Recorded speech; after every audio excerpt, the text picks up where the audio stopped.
3 ম্যাচের টি-20 সিরিজ খেলতে বাংলাদেশ সফরে এসেছে নেদারল্যান্ডস জাতীয় ক্রিকেট দল। বাংলাদেশে আসার মূল লক্ষ্য এশিয়া কাপের জন্য প্রস্তুতি। আর ডাচেরা চাইছে উপমহাদেশের কন্ডিশনে নিজেদের ঝালিয়ে নেওয়া টি-20 বিশ্বকাপের আগে।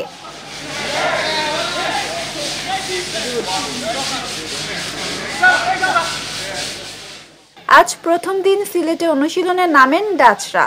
হালকা অনুশীলনের কিছুক্ষণ পরই বৃষ্টি নামে। ব্যাটিং বা বোলিং কিছুই করতে পারেননি ক্রিকেটাররা। তারপর অনুশীলন বন্ধ হয়ে যায়।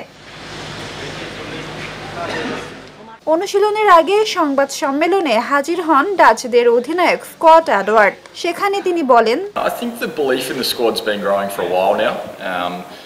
বাংলাদেশ দলের পারফরম্যান্স অনেক ভালো। আমরা সব সিরিজেই জিততে চাই। বিশ্বকাপের আগে প্রস্তুতি নেওয়ার জন্য বাংলাদেশে আসাটা খুব গুরুত্বপূর্ণ।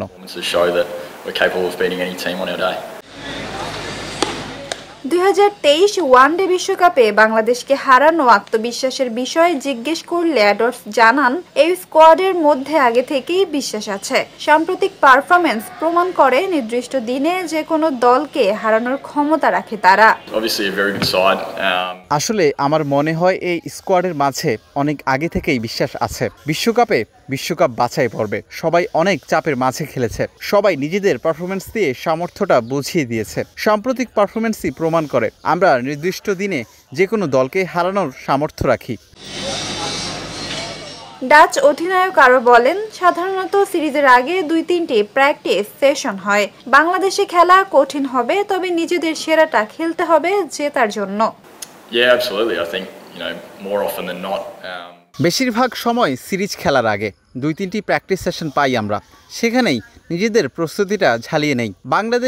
বাংলাদেশের বিপক্ষে খেলাটা অবশ্যই কঠিন। অনেক দেশ এখানে এসে সংগ্রাম করেছে। আমরা জানি কঠিন হবে, তবে আমাদেরও নিজেদের সেরাটা খেলতে হবে জেতার জন্য। বাংলাদেশে প্রথম দ্বিপাক্ষিক সিরিজ।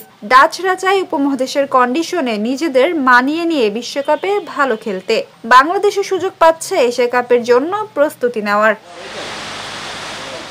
নাজিফা তাসনিম, ক্রিকেট 97। ওয়ালটন এখন দেশের সীমানা পেরিয়ে পৌঁছে গিয়েছে 50টিরও বেশি দেশে। ওয়ালটন, ঘরে ঘরে বিশ্বজুড়ে।